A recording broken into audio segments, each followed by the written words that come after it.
Well, they know that. The West knows that. They're acutely aware of their actual total dependence upon Africa. If Africa manufactured, if they used their own resources, their own minerals, their own materials for their own industries, well, the entire economy of the West would collapse. In a significant push towards achieving food self-sufficiency and economic independence, Burkina Faso, under the leadership of President Ibrahim Traore, has launched several ambitious initiatives.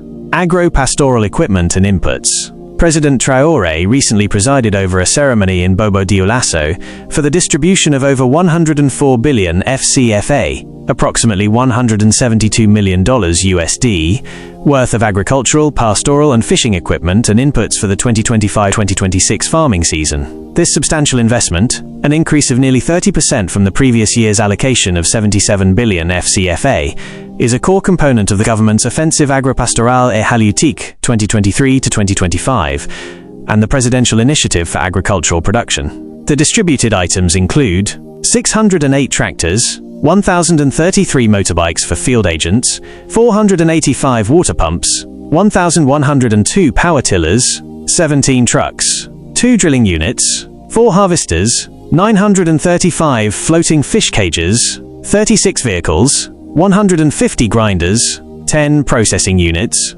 Additionally, vast amounts of agricultural supplies were provided, such as over 31,851 tons of pesticides, 70,000 tons of mineral fertilizers, 14,631 tons of organic manure, 15,000 tons of crop seeds, 1,580 tons of fish feed, 11,169 tons of livestock feed, nearly 67 million doses of veterinary medicines. This investment is partly supported by funds from the nationalization of 2 major gold mines, Bungu and Wagnion. The objective is to empower producers with the means to substantially increase production and achieve food self-sufficiency, while also creating decent jobs in the rural sector. Cashew processing plant.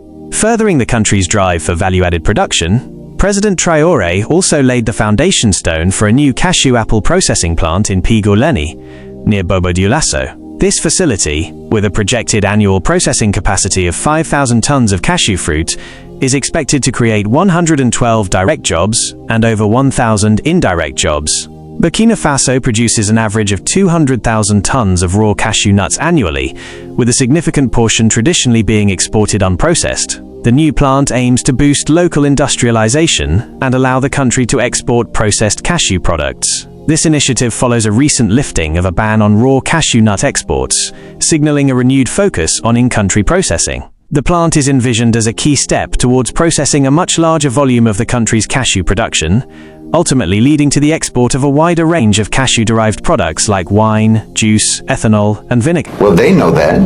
The West knows that. They're acutely aware of their actual total dependence upon Africa. If Africa manufactured, if they used their own resources, their own minerals, their own materials for their own industries, well, the entire economy of the West would collapse.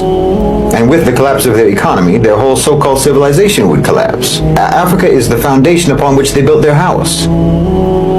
So they know this. And like I said, this is why no matter what else changes in the world, no matter how power dynamics shift in the world, the subjugation of Africa has been maintained for over 800 years. There's literally nothing more important to them than this. They tell you that if you nationalize, then there will be massive capital flight, investors will run away, and so on. Well, think about that for a second. They're trying to scare you with consequences that they themselves will be imposing. They're warning you that if you do something that is in your country's best interest, they will punish you. This is very different from telling you that the policy in and of itself is actually bad. They're telling you that they will make it a bad policy because of what they will do to you if you implement it. You understand? These people are threatening you, and then you're supposed to trust their advice? The advice of these neoliberal predators? You're supposed to listen to them and trust their advice when they are blatantly telling you that they will punish you if you do something to try to make things better, to try to change things? I mean, they couldn't make it more obvious, their malice. They couldn't make their malice more obvious. They couldn't make it any more obvious how against your best interests they are. How much they put their own private interests above the interests of their country. They're openly identifying themselves to you as your enemy. You understand me? I mean, they're not saying that nationalization doesn't work. They're not saying that it isn't beneficial. They're saying that they will do everything in their power to make sure it doesn't work. They're saying that they will sabotage nationalization for their own sake, for the sake of their own profit interests. And still you let this type of people have a say in policy discourse? Well, that's humiliating. They hold you in contempt and they don't even hide it. I mean, for instance, the nationalization of key sectors, such as mining, such as energy and finance, this is essential to try to break the stranglehold of foreign capital on your country, and to ensure that the country's resources are actually used for the benefit of the people and for the benefit of the domestic economy. The countries in the global south, in fact, they're in a position today to actually dictate the terms now.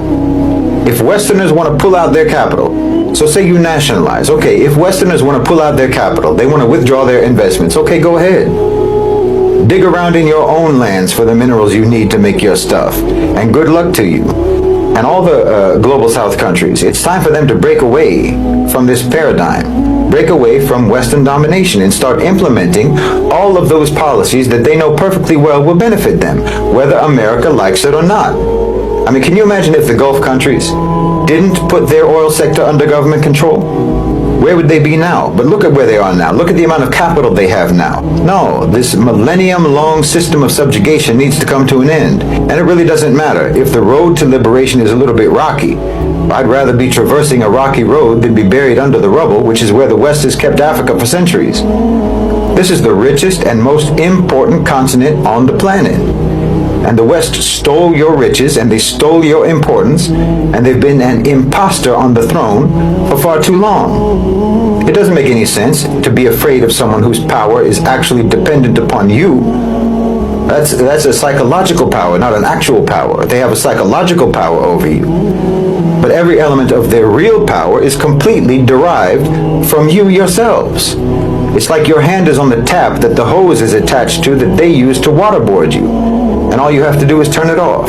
Captain Ibrahim Traore has emerged as a significant figure in Burkina Faso, particularly for his stance against what he and his supporters describe as neocolonialism. He became the interim president of Burkina Faso in September 2022 after leading a coup d'etat. At 37, he is one of the youngest heads of state in the world. Neocolonialism refers to the continuing economic, political, or cultural influence and control exerted by former colonial powers or other powerful nations over formerly independent states. It differs from traditional colonialism in that it doesn't involve direct military occupation or political rule, but rather subtler forms of influence, often through economic leverage, conditional aid, and maintaining existing institutional structures from the colonial era. For many African nations, the concept of neocolonialism describes the ongoing challenges they face in achieving true sovereignty and economic independence, often due to unfavorable trade agreements, foreign debt, and the continued exploitation of resources by external entities. Captain Traore's actions and rhetoric have strongly resonated with those who advocate for greater African sovereignty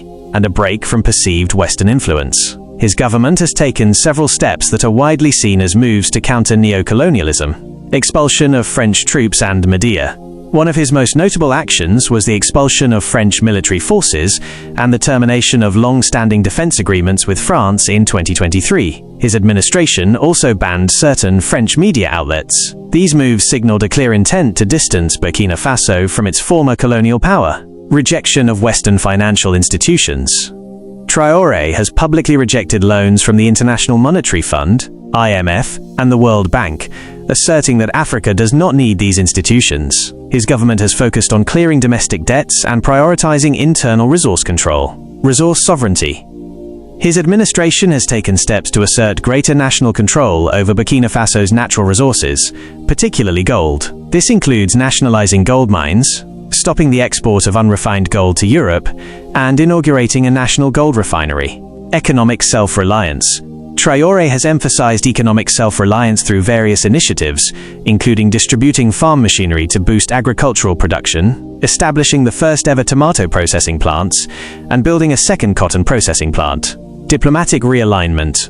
Burkina Faso has sought to diversify its international partnerships, moving away from its traditional alignment with France and fostering stronger relations with other nations, including Russia and other military-led governments in the Sahel region, Mali and Niger, forming the Alliance of Sahel States. Symbolic changes. His government has also implemented symbolic changes, such as banning British legal wigs and gowns in local courts in favor of traditional Burkinabe attire, and reviewing mining contracts with international companies. These actions have cemented his image as a leader determined to challenge the neo-colonial architecture and pursue a path of genuine independence and self-determination for Burkina Faso and, by extension, other African nations. His supporters often draw parallels between his vision and that of the late Thomas Sankara, a revolutionary leader of Burkina Faso, then Upper Volta, who was known for his Pan-Africanist and anti-imperialist policies.